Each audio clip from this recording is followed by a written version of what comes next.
പാഠം 21 കലം. അപ്പോൾ നമ്മൾ ഇനി 21 തൊട്ടുള്ള പാഠങ്ങൾ നമ്മൾ പഠിക്കുന്നത് വ്യഞ്ജനാക്ഷരങ്ങൾ എഴുതാനൊക്കെയാണ് പഠിക്കുന്നത് അല്ലേ. ടീച്ചർ കഴിഞ്ഞ ദിവസം എഴുതിയതൊക്കെ എല്ലാവരും എഴുതി പഠിച്ചോ? അപ്പോൾ ഇത് നമ്മളൊന്ന് റിവിഷൻ ചെയ്യുക. കലം ക ഇഖ ഗ ഖ ങ ഉണ്ടോ? ക കൂട്ടി ഒരു വാക്ക് കുട, ഇഖ കൂട്ടി നഖം, ഗ കൂട്ടി ഗണപതി ഉണ്ടോ? കുട നഖം ഗണപതി. ഖ കൂട്ടി ഘടികാരം, ഘടികാരം സമയം അറിയാനുള്ള ഒരു ഉപകരണം എന്താ? ഘടികാരം. ഇതെന്ന് പറഞ്ഞേ കരടി ഒരു മൃഗം. ഒരു മൃഗത്തിന്റെ പേര് പറയാൻ പറഞ്ഞ കുട്ടികൾ എന്ത് പറയും? കരടി. അടുത്ത പാഠം ജനാല. ജനാല എന്ന് പറഞ്ഞാൽ എന്താ? വിൻഡോസ് അല്ലേ. നമുക്ക് കാറ്റും വെളിച്ചമൊക്കെ കിട്ടാൻ വേണ്ടി നമ്മൾ ബിൽഡിങ്ങിന് വെക്കുന്നതാണ് എന്ത്? ജനാല.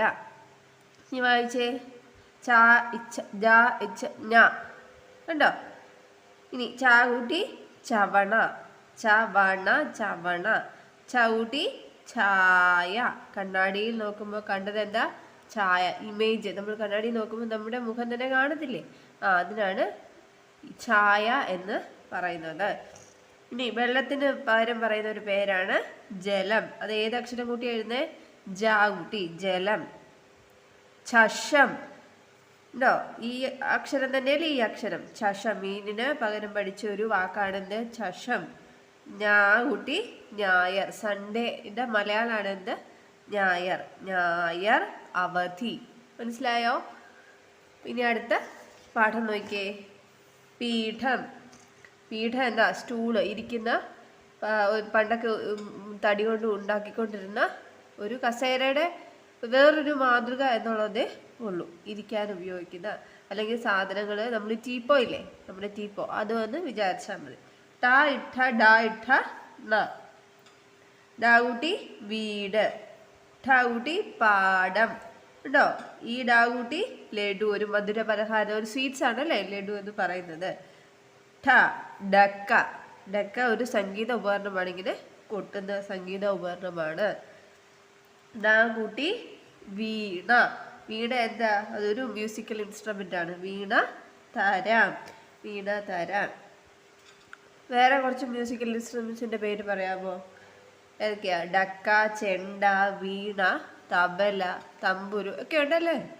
ഇനി അടുത്ത പാഠം രഥം. രാജാക്കന്മാർ യാത്ര ചെയ്യാൻ ഉപയോഗിച്ചുകൊണ്ടിരുന്ന കുതിര വലിക്കുന്ന ഒരു സാധനമായിരുന്നു എന്ത്? രഥമെന്ന് പറയുന്നത്.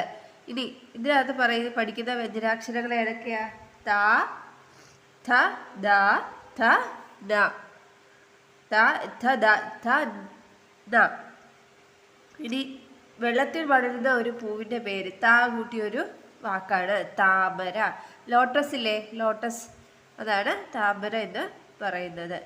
ഥ കൂട്ടി കഥ. കഥ എന്ന് പറഞ്ഞാൽ സ്റ്റോറീസ് അല്ലേ, കഥ. ദീപം. ദീപം എന്താ? വിളക്കിനാണ് പറയുന്നത് അല്ലേ. നമ്മൾ സന്ധ്യക്ക് വിളക്ക് കത്തിച്ചു വെക്കത്തില്ലേ, അങ്ങനെ.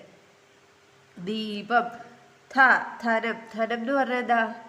സമ്പത്ത്, മണി. നമ്മുടെ സമ്പത്തിനെയാണ് ധനം എന്ന് പറയുന്നത്. ഇനി നാ കൂട്ടി നീല ഉണ്ടോ? നീല എന്ന് പറഞ്ഞാൽ ബ്ലൂ കളറിനെയാണ് നമ്മൾ മലയാളത്തിൽ നീല എന്ന് പറയുന്നത്. പീലി, നീല നിറം. മനസ്സിലായോ?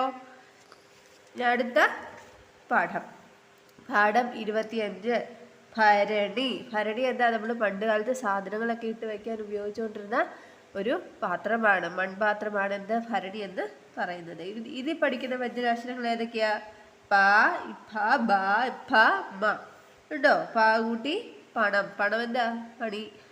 പണം മണി എന്നാണ്. മണി. നമ്മുടെ കയ്യിലിരിക്കുന്ന കാശിനെയാണ് നമ്മൾ പണം എന്ന് പറയുന്നത്. ഇഫയ്ക്ക് ഫലം എന്താണ്? ഫലം എന്ന് പറഞ്ഞാൽ ഫ്രൂട്ട്സ്, നമുക്കുണ്ടാകുന്ന ഒരു ചെടിയിൽ നിന്നുണ്ടാകുന്ന ഫലം എന്ന് ഓർത്താൽ മതി, ഫ്രൂട്ട്സ്. ഇനി ബ, ബലം. ബലം എന്ന് പറഞ്ഞാൽ എന്താ? ബലം, എനർജി അല്ലേ, ബലം. ഭാരതം. ഭ കൂട്ടി ഭാരതം. ഭാരതം ഇന്ത്യക്ക്, നമ്മുടെ രാജ്യത്തിന് പറയുന്ന പേരാണെന്ത്? ഭാരതം. മാ കൂട്ടി എന്താ വരുന്നേ? മാ കൂട്ടി മയിൽ. മയിൽ എന്താ? പീക്കോക്കിനെയാണ് മയിലെന്ന് പറയുന്നത്. ആരാണ് ആടിയത്?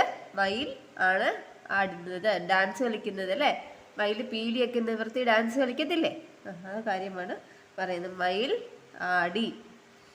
അപ്പോൾ ഇത്രയും പാഠം കുട്ടികൾ നല്ലതായിട്ട് വായിക്കാൻ പഠിക്കണം, അക്ഷരങ്ങൾ എഴുതാൻ പഠിക്കണം, നല്ല മിടുക്കരായിരിക്കണം കേട്ടോ. Thank you.